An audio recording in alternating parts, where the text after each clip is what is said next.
The alien vampire princess, Seraphine, desired a human mother and wished to wed a human warrior. A low, spectral hum vibrated through Veralia's throne chamber, the royal blood crystals pulsing with eager expectation. Above, the ceiling shimmered, mimicking the celestial tapestry of her ancestral homeworld, now lost to a binary star's fiery demise. Holographic hangings drifted in the manufactured air, showcasing generations of regal, brooding figures in poses of lethal grace, each eerily resembling someone who'd just devoured a goat after a Nietzschean revelation. Seraphine, chin held high, boots gleaming with an almost aggressive polish, stood at the heart of it all. Her expression remained an enigma, save for a subtle flicker in her eyes, the kind that unnerved diplomats and sent courtiers fumbling for their neural implants. Her long, hereditary ears twitched once in annoyance. The coronation hall felt stifling, or perhaps it was just her.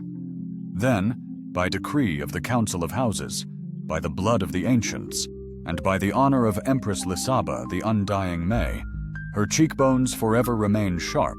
They presented Prince Veor of House Synth, the chosen consort for their crown princess.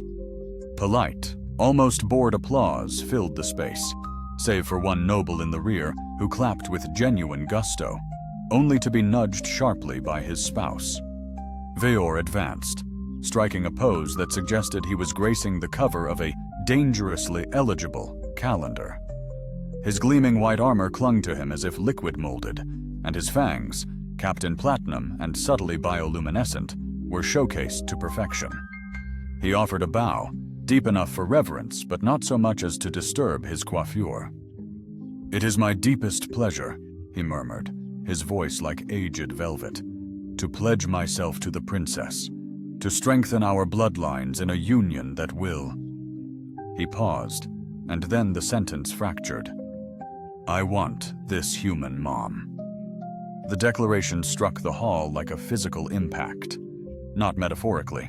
A navigation AI above, momentarily distracted by the pronouncement, nudged a freighter slightly off its course, sending it skimming the moon's lower atmosphere. Empress Lisava remained impassive, not a flicker of surprise crossing her features. She turned her head, deliberately, imperiously, towards her daughter. "You want... what precisely?" Seraphine repeated calmly. "This human, Cade, the one we captured during the last raid, the one who punched Captain Gree and called your battle strategy adorably medieval." "That one," Lisaba confirmed, her voice glacial. A wave of murmurs rippled through the chamber. A court gossip drone emitted an audible gasp. Valor, standing nearby, gaped, his lips parted. "You mean the snack? He has a name," Lisava stated, enunciating each syllable as if the words themselves were brittle. "A human name, which, I must remind you, begins with a monosyllable and concludes with a lifespan measured in less than a century. He also has excellent shoulders," Seraphine added, her tone unnervingly serene. "And he made me laugh once, on purpose." Silence descended, broken by a voice from the shadows. "Lisava, I believe your daughter may have sustained head trauma." "Hush, Uncle Drazik," Seraphine snapped. "You still think gravity is a conspiracy." The Empress rose, her regal bearing amplified as the throne hall's ambient gravity subtly shifted, granting her a more imposing stature. Her eyes glowed with a faint violet hue, not from anger, but from ocular implants upgraded years ago for dramatic effect. "Seraphine, you are destined to be Empress. You will command 6 systems, rule a people descended from the night itself, and uphold our ancient code of survival and sovereignty. And you cannot, you will not, mate with a human. Why not? They are fragile, sticky, they excrete loudly, they employ idioms, their bones shatter beneath moonlight, and most egregiously, they indulge in entertainment focused on baking and treachery." I am aware, Seraphine replied evenly. I enjoy all of those things. Lisaba sighed, a sound that conveyed the weariness of millennia, of witnessing stars ignite and fade, yet finding this moment uniquely taxing. We have bred for eons to preserve the purity of our genetic lineage. And it's so profoundly dull, Seraphine declared. Everyone here merely glows, broods, and monologues. She tilted her head slightly. Cade insulted my boots within the first 30 seconds of his captivity. Do you grasp how utterly refreshing that is? From the shadows, a voice chimed in. To be fair, those boots are remarkably— Do not finish that sentence, Uncle Drizik, Seraphine commanded sharply. Veyor stepped forward once more, attempting to salvage the atmosphere with a grin that might once have charmed, but now merely suggested an endorsement of synthetic fangs. Princess, perhaps you are simply captivated by novelty. Humans are quaint, like antique blasters or a patch of moss. Prince Veyor, Seraphine said, her sweetness laced with ice. You once attempted to court my cousin with a limerick concerning blood viscosity. Kindly cease speaking before I develop an allergy to your countenance. The Empress pinched the bridge of her nose, a difficult maneuver given that her fingernails were classified as a weapon. Very well. If you truly desire this, Cade, you will submit to the ordeal of thorns. Let your chosen endure it, and the court. They'll be forced to acknowledge your claim. A chilling hush descended, the kind that always followed mention of a ritual crafted by ancient beings who deemed compassion a flaw. Seraphine tilted her chin. Do you truly grasp the gravity, child? I do. And if he perishes? Seraphine's lips curled into a razor-thin, menacing smile. Then at least I'll know he died fighting. A fate more courageous than half this room can claim. Deep beneath the throne hall, within the dungeon's sterile cells, Cade sneezed, then groaned, muttering, Someone's gossiping about me again. I told them I'm allergic to court politics. He hadn't yet grasped the enormity of his situation, the fate of two worlds balanced precariously on his stubborn shoulders, nor that within hours he would confront a labyrinth of illusions, poetry weaponized, and a creature disturbingly reminiscent of his high school algebra teacher. One truth, however, remained unshaken. I still loathe these boots. Cade slumped against the energy-dampened wall of Cell Block C, legs sprawled on the frigid metal floor, glaring at the flickering light strip as if it owed him a substantial debt. His wrists were bound by energy cuffs, buzzing periodically to emphasize his captivity. Okay, he addressed the light. A serious proposition. If one more drop of fluorescent goo lands on my face, I vow to wage war on all space ceilings. The cell, barely spacious enough to stretch, reeked faintly of burnt garlic and suppressed defiance. Across from him, the door pulsed with a biometric lock demanding a 10-digit blood code and, likely, a tearful confession. Cade had spent the preceding hour attempting to breach it using a smuggled spoon and a surprisingly sound theory involving butchered Shakespeare. Thus far, the door had only responded with what sounded suspiciously like a synthetic yawn. Jail's just spa day with more volts, he muttered, and atrocious room service. A fresh bruise blossomed on his jaw, a souvenir from the last guard who had considered testing his resilience. Cade had retaliated with a headbutt, proving less effective than hoped, primarily due to the guard's exoskeletal forehead. Still, small victories. Then the door hissed open. He glanced up, anticipating another guard, or perhaps a bucket of experimental leeches, a possibility they'd hinted at during lunch. Instead, Seraphine entered, adorned in full regalia. Her armor, inlaid with black gold, seemed tailored to carve shadows with her every movement. Her long ears twitched slightly as she crossed the threshold, the door sealing behind her with a whisper, as if reluctant to be involved. Well, well, Cade drawled. If it isn't Queen Dracula, Galactic Edition. Seraphine arched a brow with enough hauteur to make my own grandmother reel, which is biologically confusing and historically inaccurate. Cade grinned. Yeah, I'm good at those. She didn't sit, but instead surveyed the cell with mild disdain, as if the walls themselves had offended her design sensibilities. I had extra dampening fields installed. You're fortunate. It's high-budget containment. I feel honored, truly. It's like being a VIP, but the I stands for inmate. A faint smile played at the corner of her mouth, and Cade recognized it as dangerous. Not merely because it was sharp and predatory, though it was, but because it was genuine. You've been selected, she stated. For what? Galactic Bachelor? She folded her arms.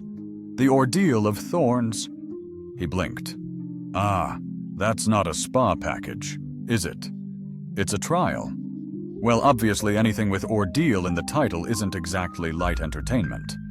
If you survive, we have legal precedent to compel the court to recognize our bond, she declared.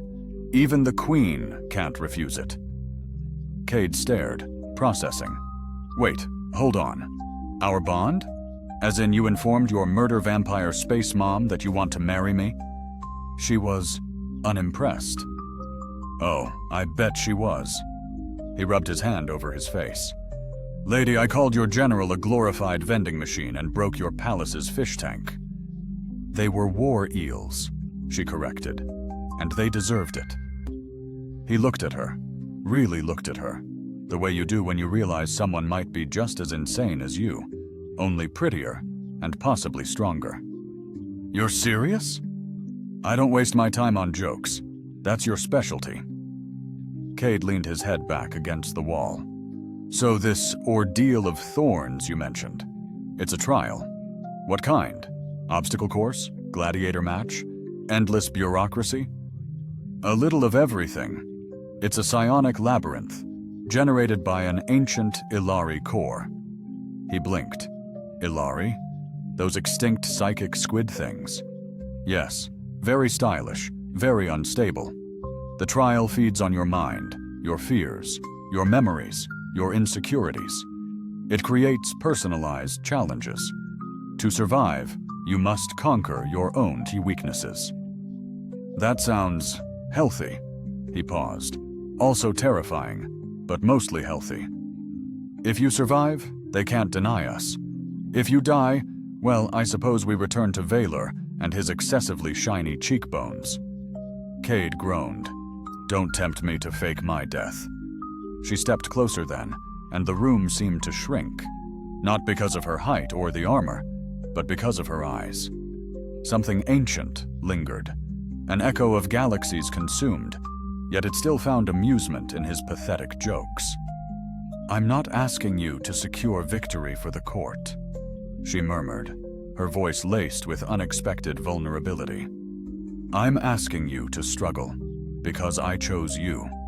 Because when you dared mock my boots, a novel impulse arose.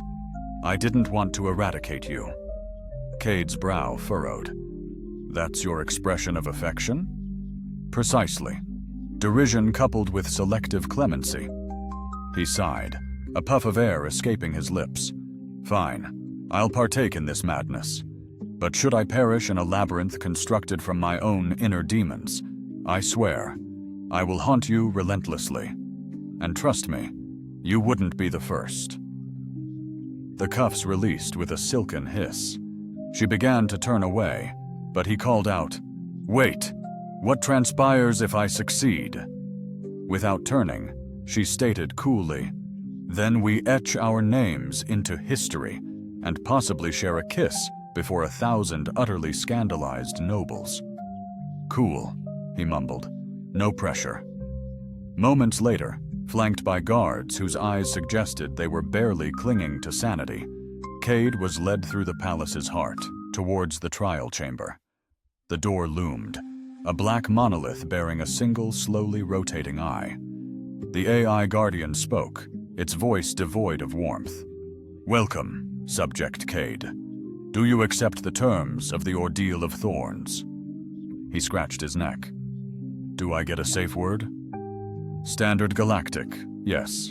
Though you may scream banana for dramatic effect. Works for me. The door slid open, revealing a swirling, chaotic void. He took a deep breath, muttered something about regretting every decision since breakfast, and stepped forward. The void whispered promises and threats, and Cade whispered back, "Bring it on, psychic squid maze. I've endured worse." He had, but the maze remained unconcerned. It was already watching. Cade landed heavily on a surface that felt like a carpet woven from nightmares and discarded gum. He groaned, and the void dissolved into a riot of color, shape, and inconveniently loud sound.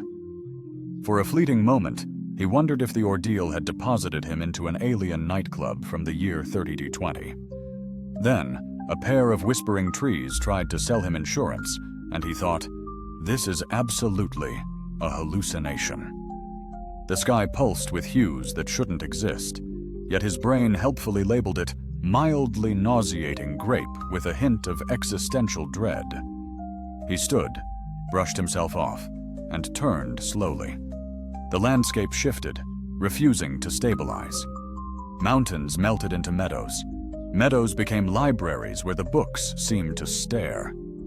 In the distance, a tower spiraled endlessly, its base obscured, and its peak lost somewhere in the moon's emotional baggage.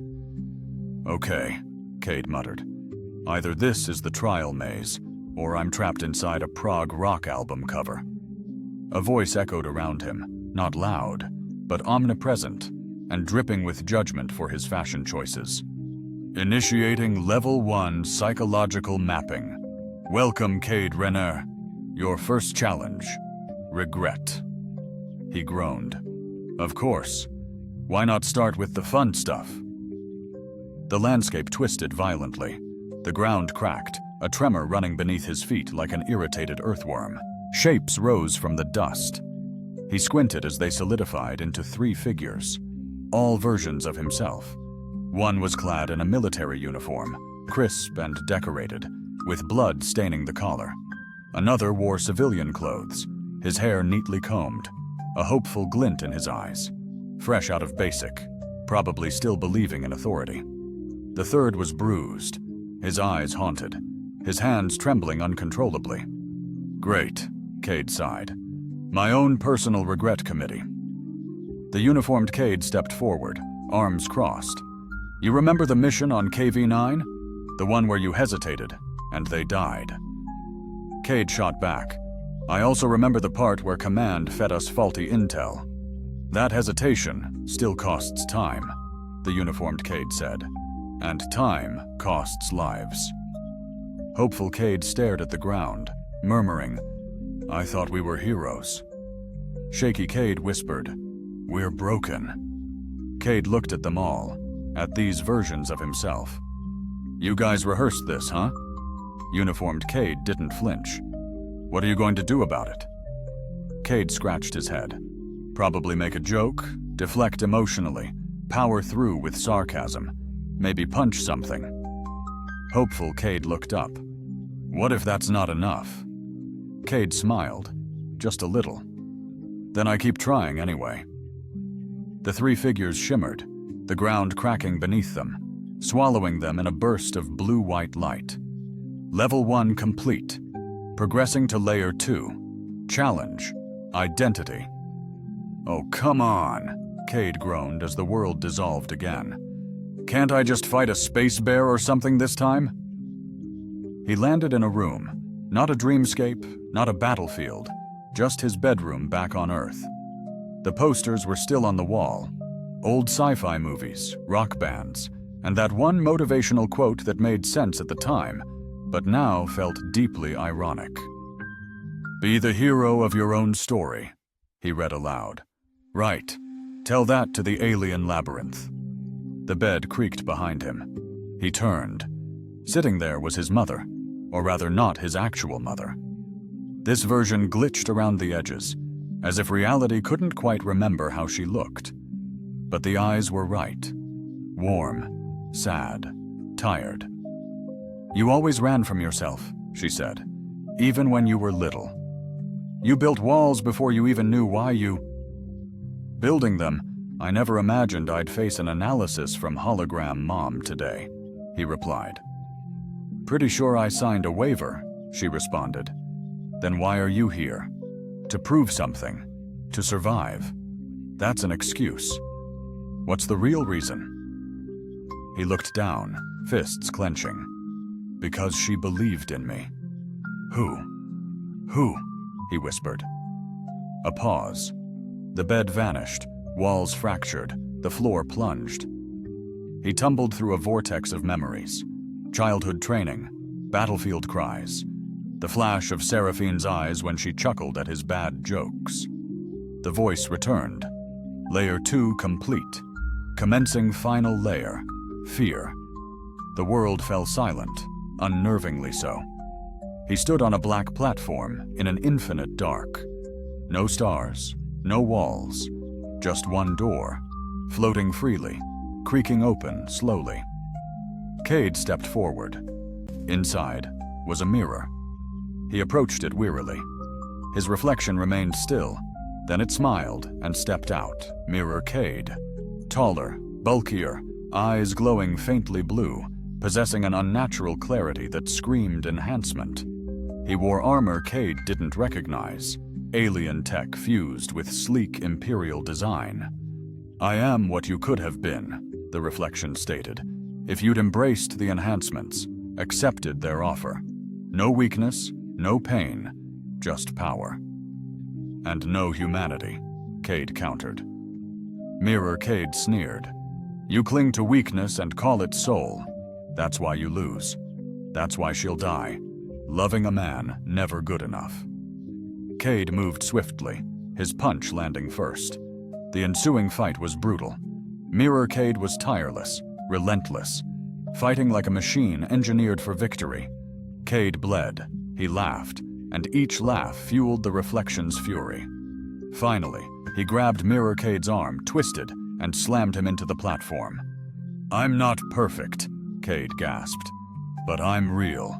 And she chose me, not you, not the upgraded fantasy me.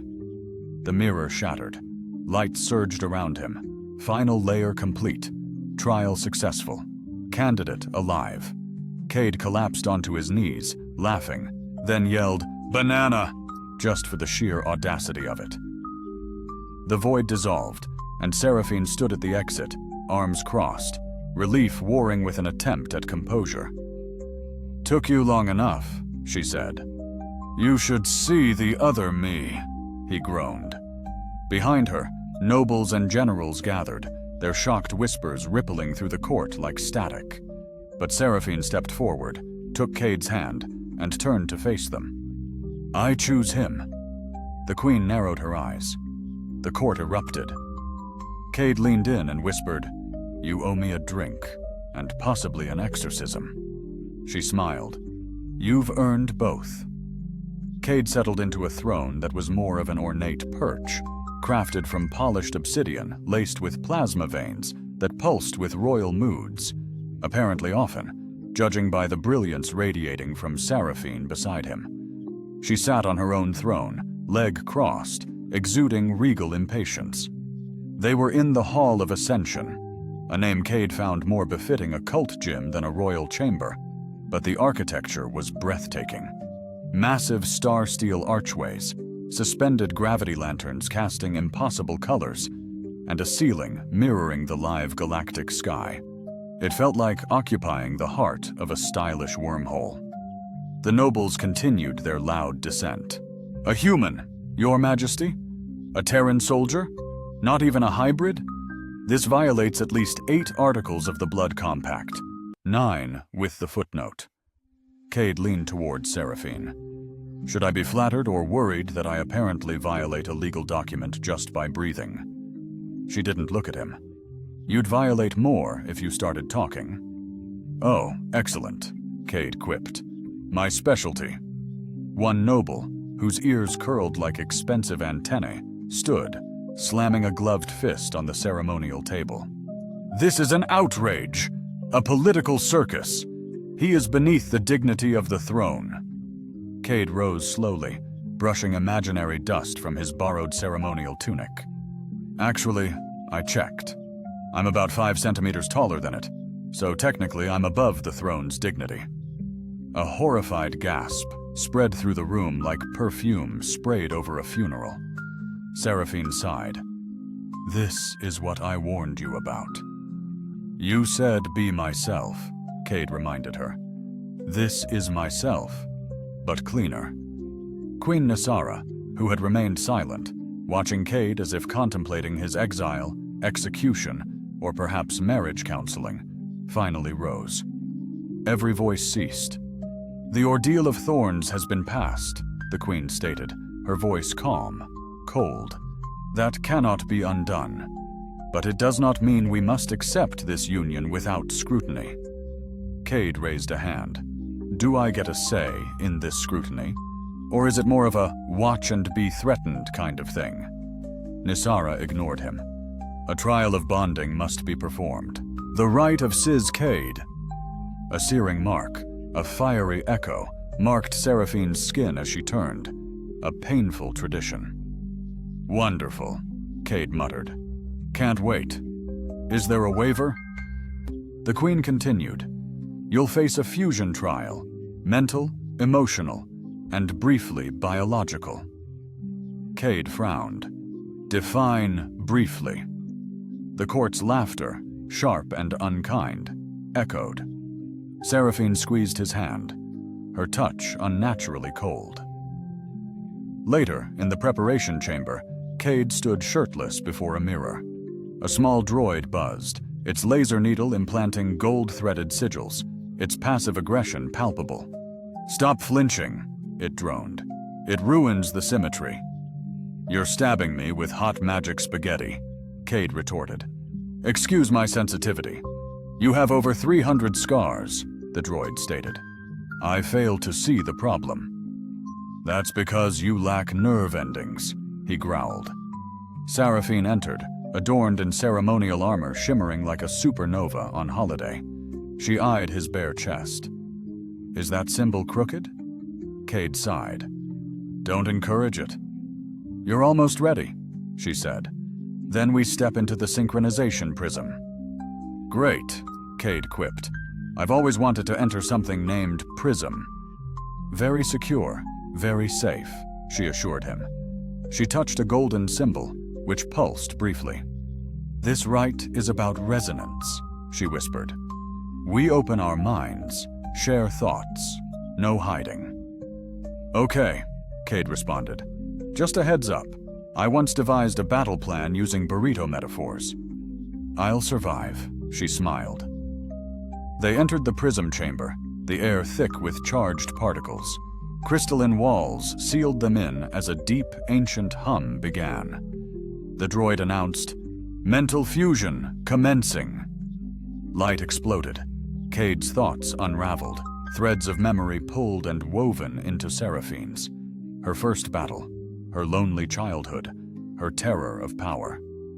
In return, he shared his memories. Earth's dying skies, his unit's demise, the moment he saw her and thought, God help me, she's incredible. The prism pulsed, their breaths and heartbeats synchronizing. Then, the biological phase. Cade yelped, Why do I feel like I'm being turned into a smoothie? Because you are, Seraphine replied. Their blood samples merged in mid-air. A violet plasma burst. Outside, the court watched in awe. Inside, Cade felt her fear, her strength, her thought. His haircut is so dumb. She smirked. I know. The prism dimmed. Cade slumped. Okay, that was intimate. Did you feel my teenage angst phase? I'll need therapy. The Queen approached. They are bonded, she declared, by ancient rite and modern recklessness. Cade weakly raised a hand. Do I get a certificate? The Queen ignored him. He grinned at Seraphine. So still want to marry me? Did the burrito metaphors ruin it? Hesitantly, she kissed him, fierce and royal. The court gasped. Cade's only reply. Guess that's a yes. The palace reeked of ozone and disapproval. Cade still navigated the floating walkways, elegant strips of anti-gravity flooring that pulsed with emotion. He shuffled beside Seraphine, who glided like a solar flare in velvet, trailed by assistants radiating apprehension. "When do I get one of those capes that flutters dramatically?" he whispered. Seraphine didn't glance at him. "When you learn not to trip on your own boots. I do that for dramatic effect." "You do it because you tie your laces wrong. Human laces are an art," he argued. "Yours are just weird magnetic clasps." "No romance, no suspense," she countered. "Which is why we conquered 6 systems while you were arguing with your footwear." The hall opened into the Chamber of Echoes, a briefing room where light danced. Projectors spun like gleaming insects, casting a 3D map. Before them, a table like a sleeping galaxy awaited. General Vor, a being of sentient granite with the build of a collapsed star, stood ready. The tax auditor's soul flickered as he sized up Cade, dismissing him as barely sentient. "We're facing a threat," Vor announced, more annoyed than alarmed. "Oh, joy," Cade deadpanned. "I was just thinking our day was too calm." Seraphine gestured to the map, its projection spinning to a volatile zone near the glimmering divide. Cade recognized it, a lawless hellhole of scrap and pirates, a place devoid of decent bars. "This came last night," Vor stated as a distorted, smug voice echoed. "I bring a gift. Your bloodline's extinction. The human is key. Surrender him, or watch your throne crumble." Cade sighed. "Seriously? Who still sends villainous voice notes? So melodramatic, so retro." Seraphine explained. "Encrypted royal beacon, ancient protocols. That takes power, or serious tech support abuse." Vor turned, his gaze heavy. "This isn't a joke, Terran. Your existence is a challenge, not just to Seraphine, but the dynastic balance itself." Cade shrugged. "But consider this. I'm not trying to trigger galactic unrest. I'm just a happy, accidental disaster." Seraphine's jaw tightened. "The voice is Lord Enterus, a exiled noble. He failed the ordeal decades ago, the same I just survived." Cade rubbed his chin. "So, alien-vampire jealousy then?" Seraphine's face was grim. "It's more. He claims twisted ancestral rights. Defeating you grants him my hand and the crown." Cade blinked. "Wow, the dating world's intense." Vor stepped forward. "You will not fight." "Excuse me? Do I have a say?" "You are an unenhanced human soldier," Vor stated flatly. "He is genetically superior, a psychic warrior trained in blade arts too lethal for spectators. Arts we outlawed." "Sounds fair," Cade replied. "You cannot win." "Heard that before," Cade admitted, though usually not from someone with stat sheets on my impending doom. Seraphine reached out, touching his arm. "You don't have to do this." Surprised, he turned. "That's not exactly the royal decree I expected. I want you alive, not a symbol." "I appreciate that, but he made this personal. He's trying to erase you because of me, because of us. I won't hide while some glowing-eyed jerk tries to tear apart the choice we made." Seraphine's eyes flashed. "You're stubborn and ill-prepared, but mostly stubborn." Preparations began immediately. The duel, a ritualized spectacle in the arena of glass beneath Vidian Prime's twin moons, poetic, until Cade learned the glass was superheated sand, a reflective death trap from an ancient bombardment. "Romantic," he muttered, adjusting the fusion of his combat suit and alien regalia. "Nothing says pre-wedding jitters like death in a heat mirror." The night arrived, the arena buzzing with tens of thousands. Shimmering atmosphere shields distorted the air, twin moons casting epic shadows. Antares descended from his platform like a comet of pure disdain, his armor pulsing with forbidden runes. He was everything Cade despised, an interstellar supervillain. "Human," Antares' amplified voice oozed, "you stand before the rightful heir. What will you do when I erase you?" Cade drew his blade, standard military issue, duct tape on the hilt. "Well," he quipped, "first I'll try not to scream too loud." The audience erupted, some even cheering. Antares lunged. Blades clashed, sparks sang, psychic waves warped reality. Cade dodged, ducked, rolled. Hardly graceful, but effective. He fought like a man with everything to lose. Antares sneered mid-swing. "You love her?" Cade parried. "Didn't realize this was a relationship quiz, mid-fight." "You think that's enough?" "It's why I'm still standing."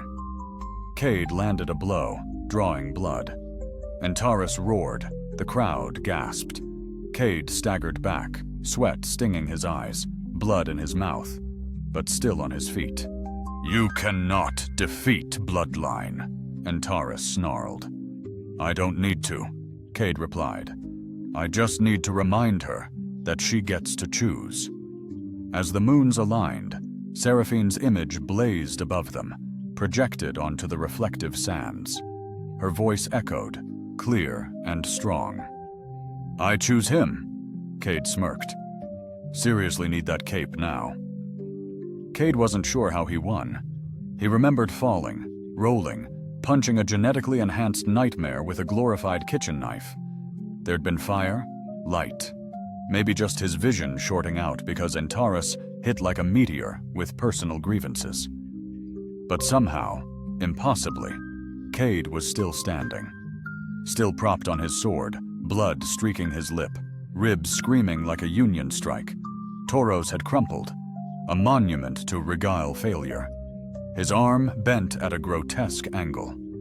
Cade, disoriented and coated in his own sweat and another's blood, looked up to see Seraphine in the royal box, her face a mask of mystery. The silence was immense, a cosmic void. Then, as if a switch had flipped across the galaxy, the crowd erupted. 3 hours later, Cade found himself in what optimistically passed for a healing chamber, a humming, judgmental tube filled with purple gel that smelled of lavender and atrocities. His left foot was numb, his right kidney likely following suit. "Is this stuff actually safe?" he asked, bubbles escaping his mouth like a bewildered jacuzzi. A medical droid droned nearby. "Your body is receiving regenerative stimulation calibrated to royal dual parameters. Please do not speak or flail." "I'm not flailing. I'm protesting," Cade mumbled. "Object silently," the droid replied.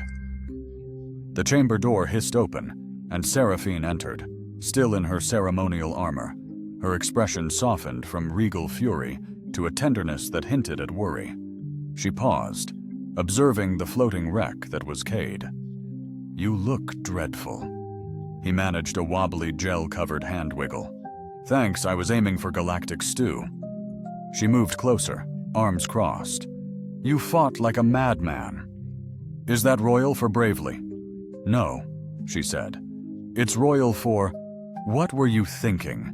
Fighting a psionic warlord with mommy issues and 3 hidden knives." Cade sighed, letting the gel cradle his head. "I was thinking, maybe if I get stabbed enough, people will stop challenging us to duels over our relationship." Seraphine rolled her eyes and tapped a wall rune.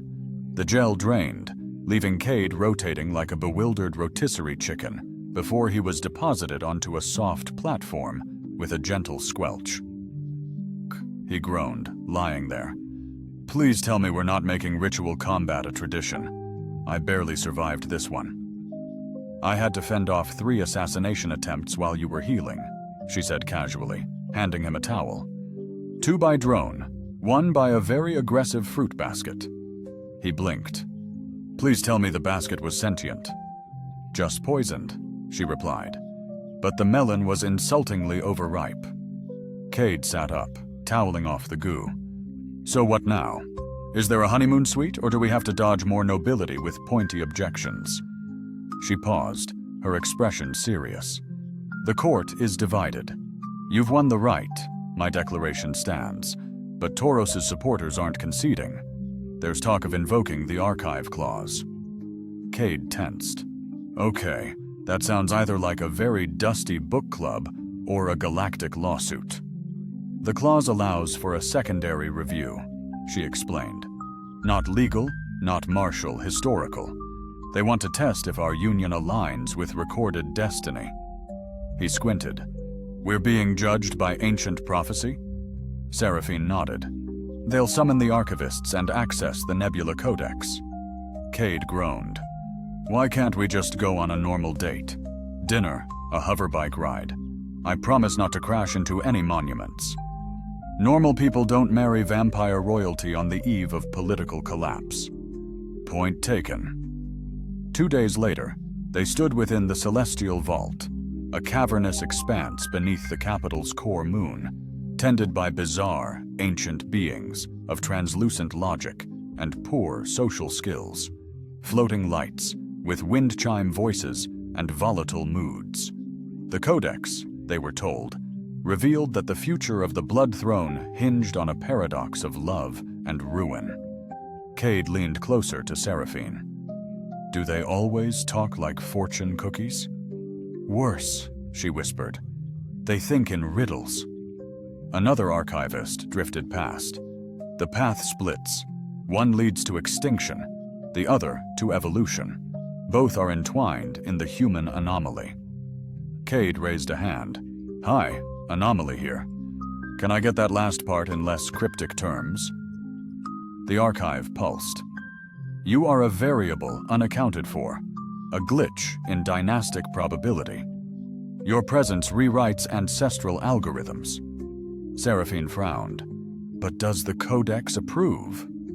A long pause followed. Then from the vault's swirling core, a glyph bloomed, an ancient sigil humming with power. The translation flooded their minds. The anomaly becomes the key. The queen survives by the hand of the outsider. Cade looked down at his still bandaged hand. Wow, talk about pressure.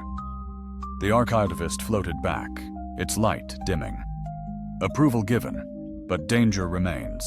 The future is fluid, and not all rivers run kind. That's incredibly reassuring, Cade muttered as they exited the vault. Seraphine walked beside him in silence, then, without warning, reached out and took his hand. He looked over, startled. You okay? She nodded once. The Codex approves. The court has to stand down for now, but I'm still not entirely certain what happens next. Not foolishly believing this is the end, our adversaries aren't truly vanquished, merely quiet. Cade tightened his grip, admitting, I can manage quiet. I'm just not adept with the stabbing. Then stay near, she advised. I suspect we'll need each other. He chuckled. Excellent, as I've already formed a deep connection, mentally, biologically, and psychically. Being discarded after all that would be quite embarrassing. She offered a faint smile. You won't be discarded. A considerable relief, he admitted. I was contemplating getting anomaly tattooed on my arm. Proceed, she urged. Just ensure the spelling is precise, royal protocol, you understand. As they stepped into the shimmering glow of twin moons, Cade sensed something peculiar. Not exactly safety, but a feeling of unfolding destiny, of narrative. He glanced at her again, a grin spreading. I want this vampire. She rolled her eyes. Cease appropriating eye lines. The coronation commenced with 6 trumpets, 3 explosive bursts, and 1 somewhat apprehensive llama-shaped drone, technically uninvited, but inexplicably adopted as a cherished mascot midway through the regal procession.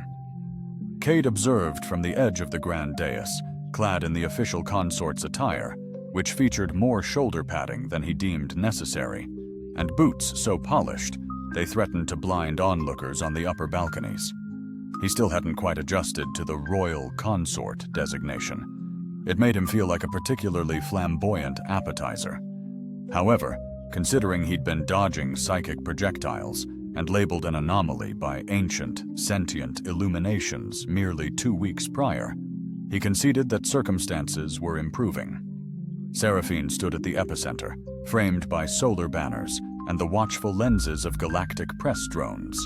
She was resplendent, armored not in combat plating, but in ceremonial regalia spun from threads of dark light, fabric that shimmered like the void between stars.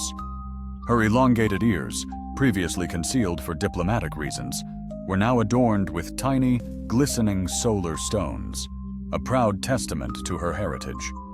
She wore them openly now, unapologetically, like someone who no longer needed to conform to external expectations. Cade found her both dangerous and stunning, possessing the kind of aura that suggested she might kiss you one moment and orchestrate a planetary invasion the next, which, frankly, was entirely his preference. The crowd erupted as the Queen's crown, a marvel of living metal and compressed nebula mist, descended upon Seraphine's brow. It pulsed once, a palpable integration with her biology, synchronizing with her heartbeat. In their culture, the transfer of power was not merely symbolic, but literal. The throne now acknowledged her, unequivocally chosen. The entire palace seemed to tremble, whether ceremonially or due to exceptionally enthusiastic architecture. Cade couldn't be sure. As the roar subsided and the rituals concluded, Seraphine descended from the dais, her voluminous cloak trailing like a celestial comet's tail. She approached him directly, her eyes narrowed, a slight smirk playing on her lips. "You're squinting," she observed. "The lights are too intense. It's the reflection from those boots, isn't it?" He glanced down. "I believe I've inadvertently blinded 3 nobles already. I might be a diplomatic liability." She tilted her head. "You already were." They proceeded together into the Hall of Accord, where dignitaries mingled, alliances were celebrated, and tiny hors d'oeuvres drifted on anti-gravity trays that seemed to have a mild aversion to the floor, consistently drifting slightly leftward. Cade sampled one. It dissolved in his mouth with a burst of spicy metal and profound regret. "Why do all your snacks taste like existential crises?" he inquired, coughing. "They're engineered to enhance neural clarity," Seraphine explained. "Aids in treaty negotiations." "I think I'll take my chances with more conventional fare," he countered. "Perhaps something that doesn't pose an immediate threat to my existence with just 2 bites." Vorth appeared, his armor still bearing the gleam of ceremonial combat polish. He regarded Cade with an expression suggesting he was still mentally wagering on Cade's imminent fall into a diplomatic quagmire before the evening's end. "The system is stabilizing," Vor announced to Seraphine. "Intius's loyalists are in disarray, and several have defected. The Codex revelation proved decisive." Seraphine nodded slowly. "Excellent. Maintain vigilance.